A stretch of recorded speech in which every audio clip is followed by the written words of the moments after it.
आपका सीईटी का graduation level वाला एग्जाम हो चुका है 7 और 8 तारीख को। होपफुली आप सभी की परीक्षा अच्छी हुई होगी, अच्छा पेपर गया होगा। और अब हमें आगे क्या करना है उसकी भी हम बात करते हैं, और इस पेपर में आपका क्या स्कोर है और क्या होना चाहिए हम उस पर चर्चा करते हैं। फिर हम आगे की प्लानिंग भी करेंगे कि हमें आगे क्या करना है।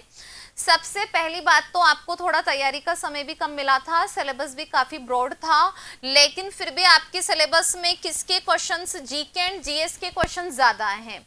और मैं तो आपको स्पेशली साइंस पढ़ाती हूँ, तो मैंने हर पेपर में ऑब्जर्व किया है कि साइंस के क्वेश्चन हैं 8 से 10। हर पेपर के अंदर साइंस के क्वेश्चंस 8 से 10 आए हैं, और क्वेश्चंस का लेवल पूरे पेपर का ही अच्छा था। साइंस के भी जैसे 10 में से 5 क्वेश्चन नॉर्मल थे, तो 5 क्वेश्चन ऐसे भी थे जो बहुत अच्छी तैयारी करने वाले बच्चे ही कर सकते हैं। तो ओवरऑल क्वेश्चंस का लेवल अच्छा ही था, चाहे वो हम साइंस की बात करें या अदर सब्जेक्ट की बात करें। अब बात ये है कि इसकी क्या उपयोगिता है कि मैम एग्जाम तो दे दिया, अब इसका यूटिलाइजेशन क्या होगा। तो इसका यूटिलाइजेशन आप सभी को पता है कि सीईटी ग्रेजुएशन लेवल के अंदर गवर्नमेंट ने कुछ वैकेंसीज रखी हैं, जैसे कि पटवार, जूनियर अकाउंटेंट, जो भी आपको पता ही है सारा। तो जितना भी उसका क्राइटेरिया डिसाइड होगा, उसके भर्ती के जो भी पद होंगे उसके 15 गुना बच्चों को शामिल करेंगे। और ये फ्लेक्सिबल है, इसको कम ज़्यादा किया जा सकता है, ये आप सभी जानते हैं।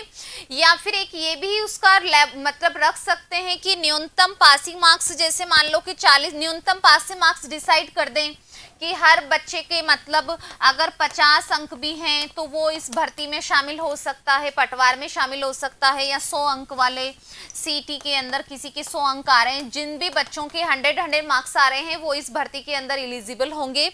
या फिर न्यूनतम ये भी कर सकते हैं कि कम से कम आपके सीईटी में 40% तो बन रही हो, जैसे कि फर्स्ट ग्रेड सेकेंड ग्रेड में है कि फर्स्ट पेपर है उसमें कम से कम 40% तो बने। तो कम से कम हो सकता है कि आपका ये भी कर दे गवर्नमेंट, जो भी आगे होगा। बात ये है कि आपके एग्जाम में जितने भी बच्चे देने वाले थे एग्जाम, उसमें से 70% ही अटेंडेंस रही है। तो इससे ये आपकी कट ऑफ पर भी इफेक्ट पड़ेगा ना। अगर 100% बच्चे बैठते तो वो आपके कॉम्पिटिटर ही तो बन रहे थे। तो पहली बात तो ये कि कुछ आधे बच्चे हैं वो तो परीक्षा हॉल तक भी नहीं पहुंचे हैं, और हमेशा आप लोग संख्या देख के डर जाते हो। हर एग्जाम में फॉर्म भरते हैं आप, संख्या देख के डर जाते हो, अरे लाखों, अरे करोड़ में पहुंच गए एसएससी के अंदर तो। लेकिन सबसे बड़ी बात है कि फॉर्म भर के एग्जाम हॉल तक भी नहीं पहुंचते हैं बच्चे। तो 70% अटेंडेंस रही है। और इसमें से साइंस का भी, जैसे मान लो हर सब्जेक्ट की ही बात कर रहे हैं, लेकिन 7 तारीख की सेकंड शिफ्ट के जैसे साइंस के भी क्वेश्चंस आए, तो न्यूमेरिकल तो हर एग्जाम में थे, हर शिफ्ट में न्यूमेरिकल थे, लेकिन इसके अंदर न्यूमेरिकल का भी लेवल अच्छा था। और ओवरऑल 4 पेपर में से सेकंड शिफ्ट का पेपर थोड़ा टफ था। लेकिन आपको पता है कि जब पेपर मल्टीपल स्टेप्स में होते हैं तो हर एग्जाम में नॉर्मलाइजेशन होता है, चाहे वो राजस्थान की बात हो चाहे वो एसएससी की बात हो, नॉर्मलाइजेशन तो होगा ही, क्योंकि सबके लिए इक्वल क्राइटेरिया रखा जाएगा, इक्वल मार्क्स होंगे या फिर परसेंटेज डिसाइड होगी। तो वो नॉर्मलाइजेशन जो भी होगा वो हमें समय आने पर पता लग जाएगा। और पेपर को देखते हुए आपको ये भी पता चल गया होगा ना कि एक अच्छे लेवल की पढ़ाई भी करनी है, क्योंकि जब हम कुछ अच्छा पढ़ाने लगते हैं ना तो आपको लगता है अरे बहुत कठिन चल रहा है, बहुत कठिन चल रहा है। लेकिन अब आपको ये भी पता लग गया होगा कि एक अच्छे लेवल की पढ़ाई भी करनी है। कम से कम हो सकता है आपको 40% अंक भी लाने होंगे, ये भी आपका एक क्राइटेरिया डिसाइड हो सकता है। अब सबसे बड़ी बात ये है कि अभी हमारा क्या होगा, अभी हमें आगे क्या करना है। आपके माइंड में यही प्रश्न आ रहा होगा कि सीईटी का एग्जाम तो दे लिया, अब कितने क्वेश्चन हमारे हों कि हम आगे भर्ती परीक्षा की तैयारी करें या फिर 10+2 सीईटी की तैयारी करें।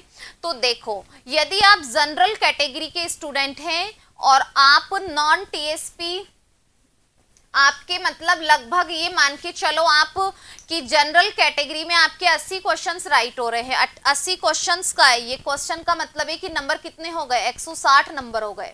हर आपका पेपर 150 अंक का था, 150 अंक का था, हर क्वेश्चन 2 नंबर का था, ये आपको पता है। और टोटल नंबर थे 300। तो अगर आपकी जनरल कैटेगरी में 80 क्वेश्चन भी राइट हो रहे हैं ना, मतलब आपके 160 नंबर भी आ रहे हैं ना, तो ये भी बहुत अच्छा स्कोर है। आप भर्ती परीक्षा की तैयारी कर सकते हो, जो भी अपकमिंग नोटिफिकेशन है। लेकिन अगर आपका इससे थोड़ा बहुत भी कम स्कोर है तो आपके पास ऑप्शन है, आप सीईटी 10+2 की तैयारी कर सकते हैं। और अगर आप एसटी कैटेगरी में हो तो लगभग आपके 70 क्वेश्चंस राइट होने चाहिए, मतलब 7 दूनी 14, लगभग आपके आने चाहिए 140 नंबर। और ओबीसी, एमबीसी और ईडब्ल्यूएस का भी लगभग ओबीसी के इक्वली परसेंटेज आता है। आपको लगभग 75 क्वेश्चंस की लिखा हुआ है, ये 75 नंबर से काम नहीं चलेगा। 300 नंबर का पेपर है तो लगभग आपकी 75 क्वेश्चंस तो राइट हो, ये तो। और इसमें थोड़ा बहुत ज़्यादा भी हो, कम भी हो सकता है। एससी कैटेगरी के अंदर आपके लगभग 70 क्वेश्चन सही हों, और तब जाके आपके पास ऑप्शन खुलता है कि आप जो भी अपकमिंग नोटिफिकेशन आने वाला है, जैसे कि जूनियर अकाउंटेंट या जो पटवार भर्ती परीक्षा है, आप उसकी तैयारी शुरू कर दो। अगर आपका क्राइटेरिया इससे बहुत ही कम बैठ रहा है, मान लो 80 की जगह आप तो 70 क्वेश्चन पे पहुंच रहे हो और आप जनरल कैटेगरी के हो, तो फिर आपके पास सीईटी 10+2 का भी रास्ता है। और इसके अलावा जैसे अदर, अब ये अदर में वो आ जाती हैं, विधवा, परित्यक्ता जो भी होती है ना, उनके लगभग 55 क्वेश्चन हो, और जो दिव्यांग हैं उनके लगभग 50 क्वेश्चन बैठ रहे हैं। इतने क्वेश्चन आप पेपर में राइट कर पाए हो, अप्रोक्सीमेट लगभग इतने, तो आप भर्ती परीक्षा की तैयारी करो। अदरवाइज आप सीईटी 10+2 की तैयारी करो। और सीईटी 10+2 में आपको कैसे क्या पढ़ना है इसके बारे में भी हम चर्चा करेंगे। 10+2 के अंदर भी साइंस आएगी, तो साइंस की भी आपकी क्लासेस होंगी यूट्यूब पर, तो आप सभी जुड़े रहें। अभी जो हमने ग्रेजुएशन में पढ़ाया उसमें से भी एग्जाम में बहुत क्वेश्चंस बैठे हैं, आप सभी ने भी देखे होंगे वो तो। Thank you.